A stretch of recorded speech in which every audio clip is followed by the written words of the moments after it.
अस्सलाम वालेकुम guys, welcome back to my channel Crypto tunnel.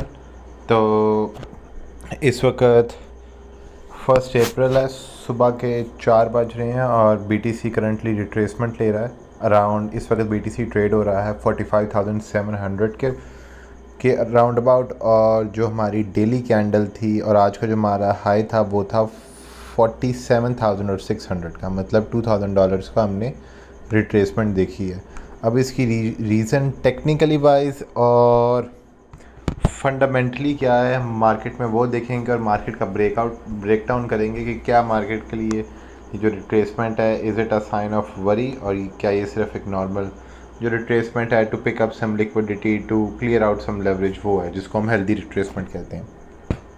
अच्छा, तो फर्स्ट ऑफ ऑल बीटीसी का मैंने ये चार्ट आपको बहुत दिनों पहले दिया था, अपने इंस्टाग्राम पे भी इसको मैंने मेंशन किया था, अपने ट्विटर पे भी, जिस पे मैंने ये चीज़ कही थी कि सबसे पहले हमारे लिए सबसे इम्पॉर्टेंट जोन है ये 4 आवर की जो इधर ये जो सप्लाई जोन बना हुआ है हमारा सप्लाई जोन, जहाँ से प्राइस रिजेक्ट होती है, एक बेसिकली एक रेजिस्टेंस, और ये हमारा डिमांड जोन है जो एक किस्म का सपोर्ट है। और यहाँ पे बीटीसी ने 2 दफ़ा इन रीजन्स को टैप किया, ऊपर गया, लेकिन इस सप्लाई ने तोड़ा। ठीक है, ये सप्लाई तो अब आउट ऑफ द वे हो चुकी हुई है हमारी ये दोनों चीज़ें। लेकिन अब जो मेन चीज़ है वो है, अगर आप देखो कि हमारा ये जो डिविएशन था अगर मैं डेली खोलूँ, अगर मैं बीटीसी पे डेली पे जाऊँ तो आप देखोगे बीटीसी ने फॉर द फर्स्ट टाइम हमने एक प्रोमिनेंट ब्रेक ऑफ स्ट्रक्चर देखा है। ब्रेक ऑफ स्ट्रक्चर तो यहाँ पे भी हुआ था, लेकिन उसके बाद हमने लोअर हाई बनाया, फिर हायर लो बनाया और फिर लोअर हाई बनाया। हमने टेक्निकली ऊपर जाना चाहिए था, लेकिन हम लोग मज़ीद रिट्रेसमेंट करके नीचे आ गए और फिर से एक डाउनवर्ड चैनल में थे, जो ये भी था डाउनवर्ड चैनल आप देख रहे हो। और फिर हमने एक ग्रेजुअल ग्रोथ करते करते जो इस ट्रेंड लाइन के साथ हो रही है, हम लोगों ने फाइनली हायर हाई बनाया। मार्केट में एक ऑर्गेनिक और अच्छी ग्रोथ आई, जिसमें हम लोग इस रीजन पे भी गए थे जिसकी मैंने बात की थी, जो फिबोनाची लेवल था, जिसके अराउंड हम ऑलमोस्ट 4 दिनों तक हमने कंसोलिडेट किया इस रीजन में। और उसके बाद अब हम रिट्रेसमेंट पे आ रहे हैं। अब रिट्रेसमेंट की फ़र्स्ट ऑफ ऑल जो एक वजह है वो ये है कि मैं इंडिकेटर्स का इतना कोई शौकीन नहीं हूँ। मैं अपना इंडिकेटर ज़्यादातर यूज़ नहीं करता, लेकिन जो एक इंडिकेटर है वो ये स्टारकैस्टिक RSI है। तो हम लोग इस वक्त अगर आप देखो तो हम लोग ओवर सोल्ड वाले रीजन में थे कल तक, ओवरबॉट वाले रीजन में बहुत देर से थे, और हम लोग ऑलमोस्ट 19 मार्च से ओवरबॉट वाले रीजन में थे। तो एक माइनर रिट्रेसमेंट एक्सपेक्टेड थी कि रिट्रेसमेंट होगी। सेकंड ऑफ ऑल, हमने अगर हम लोग लोअर टाइम फ्रेम्स पे जाएं तो हमने इस रीजन को भी तो टेस्ट करना था। ये जो डिविएशन वाला एरिया है इसको भी तो टेस्ट करना था हायर टाइम फ्रेम्स पे एक सक्सेसफुल लोअर हाई बनाने के लिए। अगर आप यहाँ पे देखेंगे, अगर मैं यहाँ पे दिखाता चलूँ, एक मिनट, वेयर इज इट,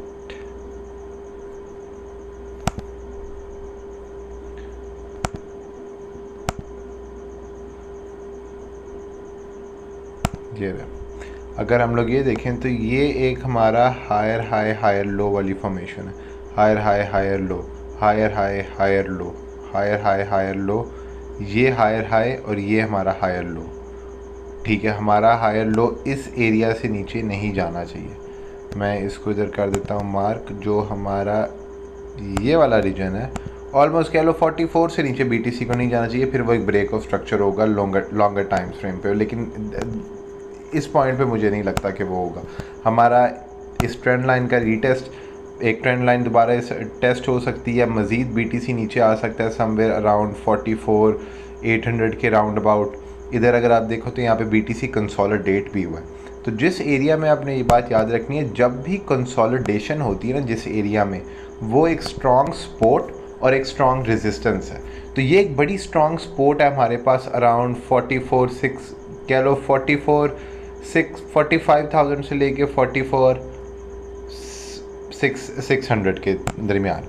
ठीक है, ये बड़ी एक स्ट्रॉन्ग एरिया है हमारा ये, जिसको बीटीसी ने यहाँ से एक लिक्विडिटी ग्रैब करनी है, क्योंकि देखें ना यहाँ पे पिछले जितने भी 4 आवर की कैंडल्स है, कंसोलिडेशन ही एक डायरेक्शन थी हमारे पास, ये ऊपर नीचे, लेकिन यहाँ पे कंसोलिडेट होता है कि हम लोग एक रेंज में प्ले करते गए, तो अब वो एक ये हमारे लिए एक डिमांड जोन बन चुका है। तो इस डिमांड जोन को BTC टेस्ट करने आएगा, यहाँ पे बहुत ज़्यादा लिक्विडिटी पड़ी हुई है, इसको खाने आएगा। इस रीजन को, जो हमारा डिविएशन वाला एरिया है, ये जो ग्रीन वाला बॉक्स है, इसको रीटेस्ट करने आएगा। और क्योंकि ये भी एक सप्लाई है, वंस अगेन ये वही सप्लाई है जो चल रही है बहुत देर से, जो 2-3 माह से चल रही है, ये वही सप्लाई है जो अब ऑटोमेटिकली एक डिमांड जोन में कन्वर्ट होगी, जिससे हर रेजिस्टेंस सपोर्ट बनती है, हर सपोर्ट एक रेजिस्टेंस बनती है। उसी तरह सप्लाई और डिमांड है, सप्लाई और डिमांड रेजिस्टेंस और सपोर्ट ही है। एक बात याद रखनी है, कभी भी जो रेजिस्टेंस या सपोर्ट है ना, they are never a straight line. ये आपकी ये जो लाइन मैंने एक जो सिंपल लाइन बनाई है, ये आपकी कभी भी सपोर्ट या रेजिस्टेंस अगर आप इसको कहते हो, तो इसका मतलब ये नहीं है कि ये एक लाइन है वो चीज़, ठीक है। ये एक लाइन सपोर्ट और रेजिस्टेंस नहीं है। सपोर्ट और रेजिस्टेंस हमेशा एक एरिया होता है, ठीक है। एक सिंगल प्राइस पॉइंट नहीं होता।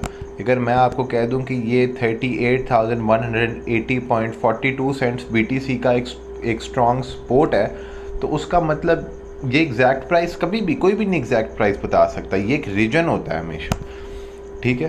तो आपने ये बातें ज़हन में रखनी है कि ये एक हमारा स्ट्रॉन्ग डिमांड जोन है, जिसको हम रीटेस्ट करने आ रहे हैं और लिक्विडिटी ग्रैब करने आ रहे हैं, ठीक है। और प्लस हमने ये RSI अपनी वो करनी है, उनको हमने रिफ़्रेश भी करना है। तो अगर आप 4 आवर पे देखो तो इस वक्त BTC ओवर सोल्ड वाले पे पहुंच गया।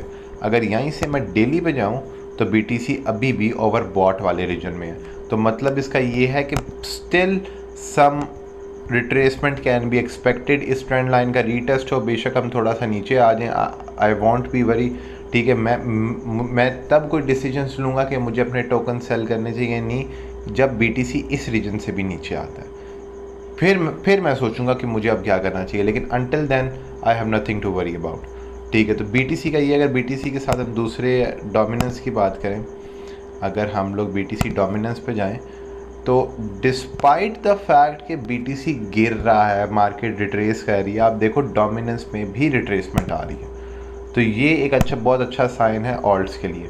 देखिए डोमिनेंस भी साथ साथ गिरी। अगर तो BTC गिरता जाता ना और डोमिनेंस ऊपर जाती, तो फिर हम कहते हैं कि यार ये डोमिनेंस इंक्रीज़ हो रही है, this is a bad sign. But BTC के साथ डोमिनेंस भी गिर रही है, तो ये भी एक अच्छा साइन है BTC के लिए, जो कि बहुत अच्छा साइन है सारे ऑल्ट्स के लिए। ऑन दी अदर हैंड, अगर हम USDT को बात करें, जो एक मनी लाइन थी, जो ये वाली रेजिस्टेंस थी हमारी ना, जो सपोर्ट थी, ठीक है, ये फाइनली टूटी है। और ये सपोर्ट हमारी बहुत देर से फॉर्म हुई है। कह लो कि अगर मुझे टाइम फ्रेम बढ़ाने दें ज़रा।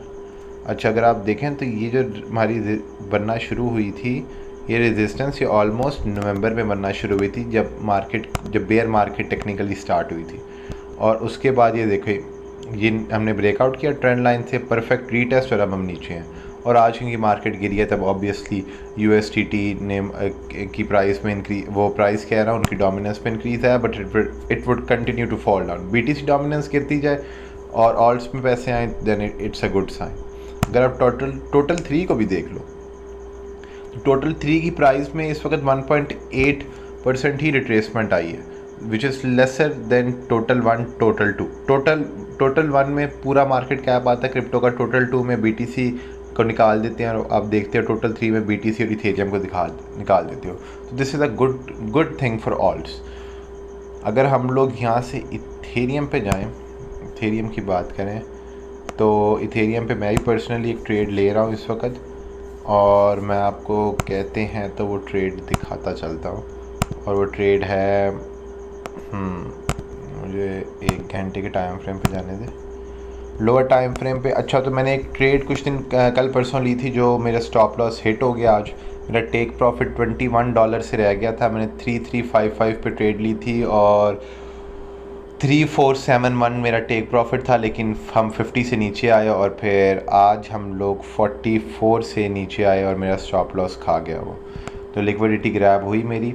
अब मैं ये इथेरियम के एक स्ट्रॉन्ग एरिया देख रहा हूँ डिमांड का, ये वाला जो रीजन है, ये एक स्ट्रॉन्ग रेजिस्टेंस है इथेरियम की, प्लस स्ट्रॉन्ग सपोर्ट है इथेरियम की, I am so sorry for that, plus ये एक बड़ी इम्बैलेंस भी है इधर। अगर आप देखो ना तो ये आवरली इम्बैलेंस भी है, जो 4 आवर पे भी है, जो इस वक्त 1 आवर पे भी आपको हर टाइम फ्रेम पे इम्बैलेंस मिलेगी। और ये इम्बैलेंस कभी ना कभी तो फिल होनी थी, और ये एक परफेक्ट टाइम है इसके फिल होने का। तो मेरी जो ट्रेड है वो मैंने मिड रेंज में ली है इस इम्बैलेंस के, जो बनती है 32,3206 पे। मेरा स्टॉप लॉस होगा इसके बिल्कुल नीचे, ठीक है, अपना इस कैंडल की विक के बिल्कुल नीचे मेरा स्टॉप लॉस होगा। और उसके बाद क्योंकि हाई टाइम फ्रेम्स पे भी अगर हम इथेरियम की बात करें ना, मैं 4 आवर पे इथेरियम की बात करता हूँ, तो 4 आवर पे मेरे लिए कि ये इस रीजन में एक हायर लो बना रहा है, ठीक है। तो अगर ये इस रीजन से भी नीचे जाता है तो वो ऑब्वियसली ब्रेक ऑफ स्ट्रक्चर होगा, हमारा पैटर्न इनवैलिडेट हो जाएगा और हमारा स्टॉप लॉस हिट होगा, हम ट्रेड से निकल आएंगे। अगर तो ट्रेड सक्सेस, और अगर तो हम लोग हायर हाई की फॉर्मेशन में जाते हैं, फिर मेरा स्टॉप लॉस होगा ये वाले हाई 3438, जिससे मैं अपने पिछले डॉलर्स भी जो मेरे लॉस हुए थे मैं वो भी रिकवर कर लूँगा, and plus some good profit भी। और एक और चीज़ है जो बहुत इंपॉर्टेंट है BTC के लिहाज से, और मैं दिखाना भूल गया, वो है ये हमारा CME गैप। अब BTC का अगर आपको CME मार्केट का तो नहीं पता, तो ये फ्यूचर्स मार्केट है जो वीकेंड्स पे क्लोज रहती है स्टॉक मार्केट की तरह, और यहाँ पे एक हमारा CME गैप है, और हमने हमेशा देखा है कि CME गैप्स फुलफ़िल होते हैं। Almost 80% of the time CME gaps fulfil होते हैं। ये एक CME गैप था, हम नीचे आए, ठीक है, ये एक छोटा CME गैप था, फ़ौरन फिल हुआ। उसके बाद ये एक CME गैप था जो बचा हुआ था और जो इस वक्त फिल हो रहा है। तो कह लेंगे CME गैप अराउंड अबाउट, तो 45,300 पे BTC जा सकता है to fill this gap completely. थोड़ा सा और लोअर आता है, लोअर हाई बनाता है। अगर आप 4 आवर पे देखो तो अभी ये लोअर हाई की ही फॉर्मेशन है। तो लोअर हाई के बाद क्या आता है, ये हमारा, ये देखें, higher high higher low, higher high higher low, higher high higher low, ठीक है, ये एक हमारा हायर हाई हो गया, ये एक हायर लो हो गया, ठीक है। हायर लो के बाद क्या है, हायर हाई है, हमारा न्यू हाईस हमारे टारगेट है। तो मेरे लिए घबराने की बात इसमें कोई भी नहीं है, rather it's an opportunity for me to buy more things, to buy more assets, to buy more tokens जो अच्छी प्राइस रेंज में है। जो इस मार्केट को सबसे बेहतरीन सर्वाइव कर रहा है वो है सोलाना, ठीक है। अगर आप सोलाना पे देखें तो ये मैंने कुछ दिन पहले सोलाना को देखा था, मैं ये ट्रेड लेना भूल गया था। कप एंड हैंडल का ब्रेकआउट हुआ, रीटेस्ट पे मुझे एंट्री लेनी चाहिए थी, मैं बड़ा अफसोस है मैंने एंट्री नहीं ली, ठीक है। और उसके बाद हमारी ऊपर की कंटिन्यूएशन, और ये एक बहुत बड़ी कैंडल जो थी जिसमें हम 112 से ऑलमोस्ट 125 पर गए थे लोन। तो उसके बाद सोलाना कंसोलिडेट हो रहा है, थोड़ा सा रिट्रेसमेंट हुई, फिर ऊपर, फिर रिट्रेसमेंट, लेकिन ये भी हायर हाई हायर लोज बना रहा है सिंस हेयर। ये higher low, higher high, higher low, higher high, higher low, higher high, higher low, higher high, higher low, और अब प्राइस एक्सपेक्टेडली ऊपर जाएगी।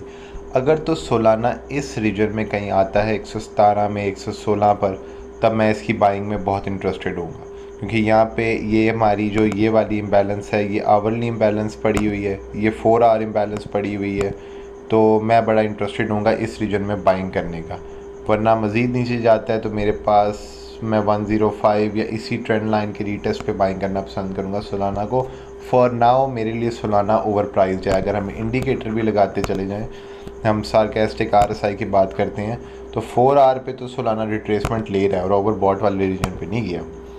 लेकिन अगर हम लोग हायर टाइम फ्रेम्स पे बात करें तो सोलाना अभी भी, ये देखें, ओवरबॉट वाले रीजन में ही है।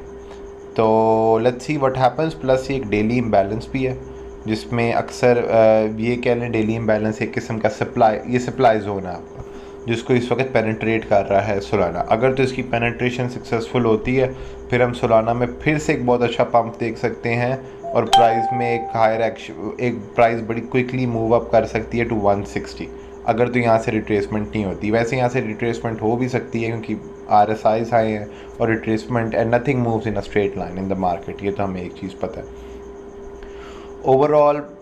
Overall market is doing really good. अगर हम इधर आए मार्केट कैप की बात करें और आखिरी 7 दिनों पे देखें तो BTC 4% अप किया है, इथेरियम 5% अप किया है, BNB 3% अप किया है, सोलाना 21% अप किया है, कार्डोना बैलेंस है, लूना 11% अप है, एवलांच 10% अप है, पॉल का डॉट भी ऑलमोस्ट बराबर चल रहा है, and most of the cryptocurrencies and most of my favorite cryptocurrencies are pumping, which is a really good sign. Matic पे बात करते हैं तो Matic की मैं अभी भी एक बहुत स्लो एंड स्टेडी ग्रोथ देख रहा हूँ। तो अगर हम Matic की बात करें, हमारा ब्रेकआउट हुआ था around the price point of 1.45 पे, और अगर सिंस देन हम बात करें Matic की तो मैटिक में ऑलमोस्ट एक बहुत अच्छा पंप आया है, लेकिन as compare to other crypto currencies like Solana, Rune, Luna, Avalanche, इनके और या इवन कुसामा, इनके कंपैरेटिवली इतना अच्छा नहीं आया, लेकिन this is still a good buying area for me. ठीक है, मेरे लिए ये जो 1.6 का रीजन है ये बहुत अच्छा बाइंग एरिया है, और मेरे अगर मज़ीद नीचे आता है समवेयर अराउंड 1.5-1.2, ये भी एक अच्छा बाइंग जोन है मेरे लिए। ठीक है, फिर से हमने हायर हाई फॉर्म किया, अब हमारा हायर लो बनाने की बात है। ठीक है, और हमारे अगर हम RSI भी देखें तो इस वक्त वो ऊपर है, तो मैं एक कह लो रिट्रेसमेंट एक्सपेक्ट कर सकता हूँ 1.532 के रीजन पे, कह लें जो ये वाला एरिया है, इधर मैं बाइंग के लिए इंटरेस्टेड हूँगा। और अगर मज़ीद उससे भी नीचे आता है, जो आना नहीं चाहिए, क्योंकि उससे नीचे आने के लिए मतलब BTC भी अपने उस रीजन से नीचे आ रहा है, तो ऑब्वियसली मैं 1.33 वाले रीजन में इंटरेस्टेड हूँगा, लेकिन for now I am only interested in 1.517। अगर वहाँ पे आता है मैटिक तो उसके बाद उधर मेरी बाइंग होगी, मेरे टेक प्रॉफिट्स होंगे ये वाले हाइस 1.8, 2.1, और मैं इधर सेलिंग कर रहा हूँ। अपार्ट फ्रॉम दैट, एवलांच की बात करें जिसको मैं रिसेंटली ही देख रहा था, तो एवलांच ने भी अपना, मैं एवलांच का बहुत देर से नोटिस कर रहा हूँ, और ये हमारा ये एक बुल फ्लैग था। ये बुल फ्लैग, इसको तो हम बुल फ्लैग नहीं कह सकते, लेकिन ये एक हायर लोज वाली वंस अगेन एक वही पैटर्न है। तो अगर हम लोग इधर देखें एवलांच को, तो एवलांच सिंस नवंबर हर टोकन की तरह लोअर लो लोअर हाई में था, लोअर लो लोअर हाई, लोअर लो लोअर लो लोअर हाई लोअर लो। ठीक है, ये हमारे ये पीरियड था, ये हमारा रेंजिंग थी। ठीक है, ये एक ट्रेंड था, उसके बाद रेंजिंग आई, और अगर हम उसके बाद बात करें तो अब हम लोग फाइनली एक हायर हाई हमने बनाया है मार्केट में। बहुत देर हायर हाई तो हम इसको भी कह सकते, ये भी कह सकते हैं, लेकिन यहाँ पे पैटर्न इनवैलिडेट हो गया था। ठीक है, लेकिन फिर से एक हमने फाइनली हायर हाई बनाया, ये हमारा एक minor higher low, higher high high, ये एक डेली इम्बैलेंस पड़ी हुई है। ठीक है, और यहाँ से रिजेक्शन होके नीचे भी आया, क्योंकि ऑब्वियसली BTC भी नीचे आया। तो मैं एवलांच पे पर्सनली इंटरेस्टेड होऊंगा इस रीजन पे, जो हमारा होगा ये वाला एरिया। ठीक है, इस रीजन में मैं इंटरेस्टेड होऊंगा एवलांच को बाय करने में अराउंड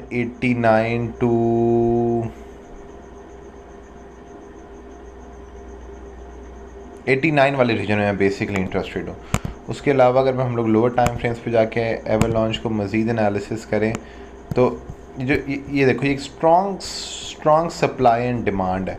बहुत दफ़ा इस रीजन को प्राइस ने टैप किया है, कुछ दफ़ा होल्ड नहीं कर पाया। कितनी दफ़ा हमने इस रीजन को टैप किया और हम होल्ड नहीं कर पाए।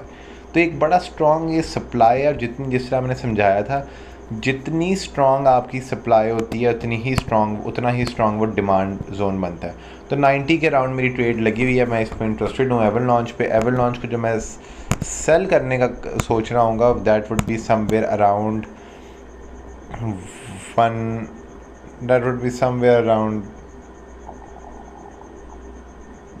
120, 130 इन एरियाज़ में मैं इसको सेल करने में इंटरेस्टेड हूँ।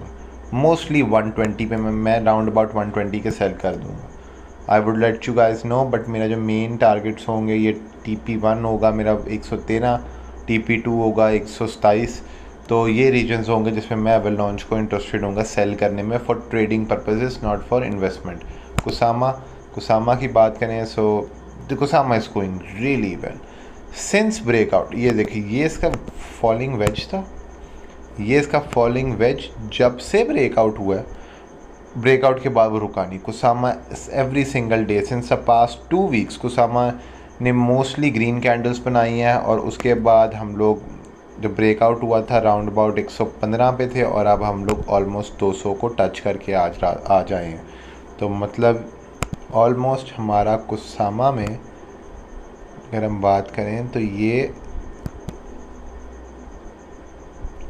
69% पंप है सिंस दिस रीजन। ये जो ये स्पोर्ट बनी हुई है ना, ये वाली, ये जहाँ पे कंसोलिडेशन हो रही है, इस रीजन के से लेके ये ऊपर तक हमने 72% पंप अभी तक कुसामा में देखे आखिरी 2 हफ्तों में। तो मतलब अगर आपने $100 डाले होते सोलाना कुसामा में, तो आपको अभी तक उसके एक्सचेंज पे $70 अप्रॉक्सीमेटली मिलने थे आपको। तो कुसामा ने बहुत अच्छा पंप किया। कुसामा की भी इस वक्त अगर RSI देखें तो मैं बहुत देर से देख रहा हूँ कि वो ओवर सोल्ड में है।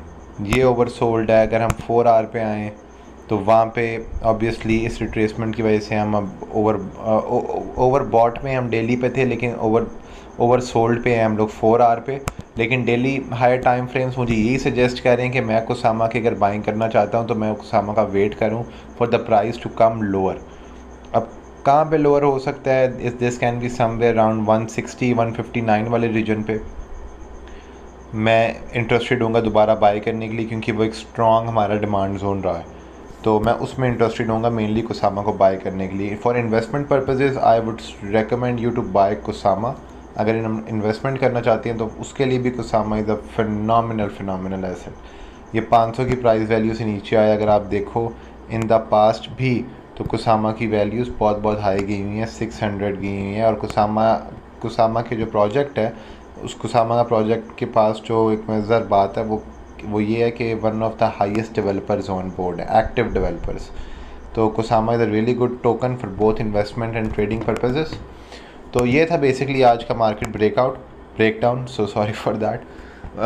मार्केट ब्रेकडाउन जिस पर हमने BTC को डिस्कस किया, क्यों रिट्रेसमेंट आ रही है, कहाँ तक आ सकती है, और कौन सा एरिया जिसमें आपने अपने आप को जेन में रखना है कि इस एरिया के बाद हमारा ब्रेक ऑफ स्ट्रक्चर हो रहा है, मार्केट पैटर्न इनवैलिडेट हो रहा है, और हम शायद फिर से दोबारा एक शॉर्ट टर्म रिट्रेसमेंट में जा सकते हैं जो 1 हफ्ते के लिए। लेकिन वो तब होगा अगर हम 44 से नीचे आते हैं। जब तक 44 से ऊपर है, हम 45 से ऊपर हैं ऑलमोस्ट, कह लो 44.6 से ऊपर है, 44.5 से ऊपर है, हमारा जो बुलिश स्ट्रक्चर है वो इंटैक्ट रहेगा। उससे नीचे आने पे हम देखेंगे हमने आगे क्या करना है। तो आज के लिए इतना काफ़ी था। This was not a financial advice, rather just educational purposes के लिए वीडियो है, आपको दिखाने के लिए कैसे एनालिसिस होने चाहिए, कैसे एनालिसिस हो सकते हैं, आप किस तरह कर सकते हैं और प्राइस प्रेडिक्शंस कर सकते हैं, और क्या BTC की वजह थी आज की रिट्रेसमेंट की। तो टेक्निकली वाइज ये वजह थी। अंटिल नेक्स्ट टाइम अपना ख्याल रखिएगा। अल्लाह हाफ़िज़।